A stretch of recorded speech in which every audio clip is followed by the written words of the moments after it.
오늘 같은 날은 자주 오지 않습니다. 기업의 평가, 기술의 방향성, 경제의 흐름, 규제의 벽까지 테슬라를 둘러싼 모든 변수가 동시에 움직인 하루입니다. 사이버 트럭의 안정성은 논란을 잠재웠고 월가는 테슬라의 미래 가격표를 다시 써내려갔습니다. 경쟁사는 전기차 시장에서 발을 뺐고 주제는 테슬라의 속도를 따라가지 못했습니다. 이 네 가지 신호는 서로 다른 얘기를 하는 것 같지만 결국 한 문장을 향해 단단히 모이고 있습니다. 지금부터 그 문장이 의미하는 다른 북면을 이야기해 보겠습니다. 먼저 가장 눈에 띈 건 사이버 트럭입니다. 그동안 사이버 트럭을 둘러싼 논쟁은 많았습니다. 디자인 논란, 생산 이슈, 초기 품질 논쟁. 하지만 이런 말들이 한 번에 잠잠해질 만한 뉴스가 나왔습니다. 사이버 트럭이 미국에서 가장 권위 있는 안전평가 기관 IIHS의 최고 등급 탑 세이프티 픽 플러스를 획득한 겁니다. 이건 단순히 충돌 테스트 하나 통과했다는 의미가 아닙니다. 응면 충돌, 측면 충돌, 보행자 안전, 헤드라이트 성능, 그리고 차량의 충돌 회피 시스템까지 모든 항목에서 가장 높은 기준을 통과해야 받을 수 있는 등급입니다.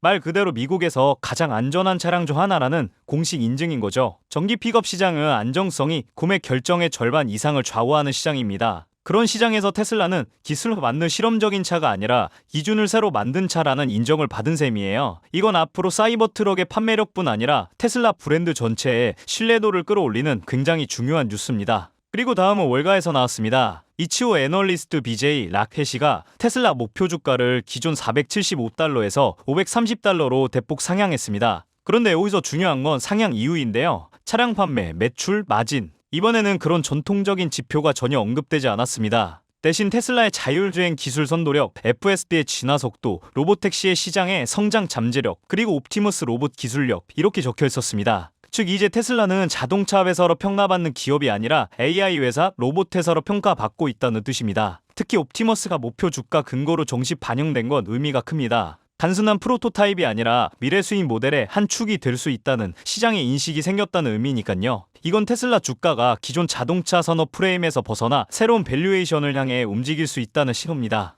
이번엔 경쟁사 쪽에서 나온 이슈입니다. 포드가 전기차 사업에서 대규모 후퇴를 선언했습니다. F150 라이트닝 EV 프로젝트를 축소하고 하이브리드 중심 전략으로 다시 회귀하는 흐름이죠. 여기서 중요한 건 이걸 단순한 전략 변경으로 보면 안 된다는 겁니다. 월가의 침 머스터, 게리 블랙 모두 이렇게 말했습니다. 포드는 EV에서 사실상 철수했다. 그리고 이건 테슬라의 구조적인 호재다. 왜일까요? 전동 완성차 업체는 전기차를 추가 사업으로 접근했고 스케일, 수익성, 소프트웨어 모두에서 테슬라를 따라잡지 못했습니다. 게다가 하이브리드 중심으로 돌아간다는 건 자율주행, 로보택시 사업을 포기한다는 뜻과도 같습니다. 하이브리드 플랫폼은 OTA, 자율주행, 센서 퓨전 구조가 어렵거든요. 결국 EV 시장에서 테슬라가 상대해야 할 경쟁자의 수가 줄어들고 자율주행 생태계 경쟁에서는 사실상 테슬라 독주 체제가 강화되는 흐름입니다. 이건 단기 뉴스가 아니라 경쟁 환경 자체가 바뀌었다는 장기 호재입니다. 하지만 테슬라를 이야기할 때 좋은 뉴스만 다루고 넘어갈 순 없습니다. 오늘 반드시 짚어야 할 리스크가 하나 있었죠. 미국 캘리포니아 DMV가 테슬라의 오토파일럿 FSD 광고가 소비자를 오도했다며 30일 판매 정지 조치를 예고한 겁니다. 이건 기술의 문제가 아니라 주제와 기술의 속도 차이에서 발생한 마찰입니다. 지금 FSD는 폭발적인 속도로 진화하고 있고 XAI의 그로까지 차량 내에 통합되기 시작했습니다. 하지만 규제는 여전히 도움 기능이냐 완전 자율주행이냐의 기준에 갇혀 있습니다. 즉 기술이 앞서가고 규제가 뒤따라오는 과정에서 생긴 충돌이죠. 단기적으로는 리스크가 맞습니다. 하지만 장기적으로는 이 구간을 통과해야 오히려 테슬라의 자율주행 생태계가 더 공고해지는 흐름으로 이어집니다.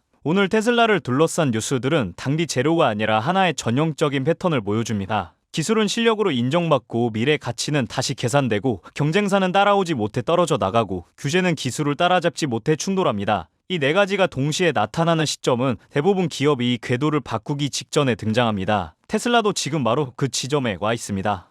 그렇다면 여러분들은 지금 주식시장에서 수익을 내고 계신가요? 우리는 어떻게 해야 이런 불확실한 시장 속에서도 안정적으로 큰 수익을 얻어갈 수 있을까요? 눈에 띄는 대장주 M7 같은 종목들은 이미 너무 많이 상승한 뒤이기 때문에 앞으로는 진짜 큰 돈을 벌기 쉽지 않습니다. 진짜 기회는 그 대장주들 뒤에서 움직이는 수혜 종목에서 발생하는데요. 이런 종목들은 시가총액이 작기 때문에 비교적 소액으로도 접근이 가능하고 리스크 관리 또한 용이하죠. 즉 적은 자금으로도 큰 수익을 노릴 수 있는 구조입니다. 그런데 지금 시장을 움직이는 가장 큰 힘은 단순히 금리나 유동성이 아닙니다. 바로 미중 무역 전쟁의 임합, 전략 자원 전쟁이 시작됐기 때문이에요. 중국이 반도체에 이어 히토류 수출을 통제하기 시작했고 미국은 이에 맞서 자국 내 히토류 생산 라인을 재건에 나섰습니다. 단순히 정치적 갈등을 넘어서 AI, 전기차, 방위산업까지 직결된 친냉전형 공급망 전쟁입니다. 가장 대표적으로 눈에 띄었던 건 바로 히토류 전쟁의 중심에 선 MP 머티리얼스 티커였습니다. 미국 국방부와의 공급 계약이 발표되자 3개월 만에 주가가 6배 이상 폭등했고 거래량은 평소에 10배 이상 터졌어요. 1,000만 원만 넣었어도 6천만 원. 이게 바로 시장이 움직이는 타이밍입니다. 이런 종목들을 한번 불이 붙으면 정말 불도저처럼 밀어올립니다.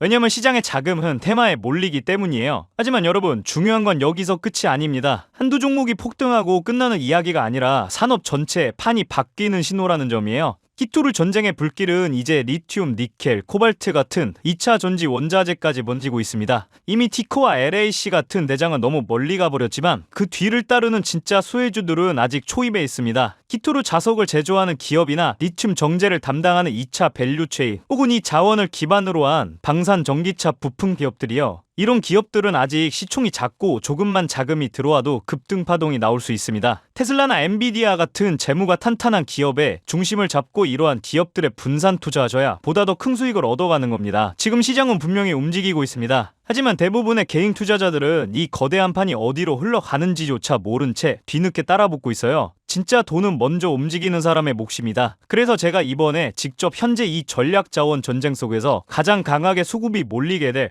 핵심 쇠 섹터와 종목 리스트를 정리해뒀습니다. 실제로 기관 자금이 들어오는 타이밍과 정부 정책 방향, 글로벌 공급망 재편 흐름까지 데이터 기반으로 정리된 PDF 자료예요. 이러한 정보도 소중한 제 구독자분들과 끝까지 영상 시청해주신 분들께만 오픈해드리도록 하겠습니다. 참여 방법은 간단합니다. 영상 아래 더보기란을 클릭하시면 파란색 링크가 하나 보이실 겁니다. 간단한 설문조사 진행해주시고 전송 버튼까지 눌러주시면 확인 후에 순차적으로 자료를 전달드리겠습니다. 절대로 금전 요구나 무조건적인 투자 권유 또한 하지 않습니다. 여러분이 시장에서 안정적으로 수익을 만들어 가시길 바라는 마음으로 준비한 자료들이에요. 꼭 가볍게 참고하시고 시장의 흐름을 직접 관망하셔도 좋습니다. 시장은 언제나 먼저 보는 사람, 먼저 움직이는 사람이 이깁니다. 지금 우리가 보고 있는 건 단순한 주가 상승이 아니라 글로벌 머니의 방향 전환이에요. 이 기회를 놓치면 다음 사이클이 올 때까지 또 몇 년을 기다려야 할지도 모릅니다. 영상이 도움되셨다면 좋아요와 구독 버튼 눌러주시고 저는 다음 영상에서 뵙도록 하겠습니다.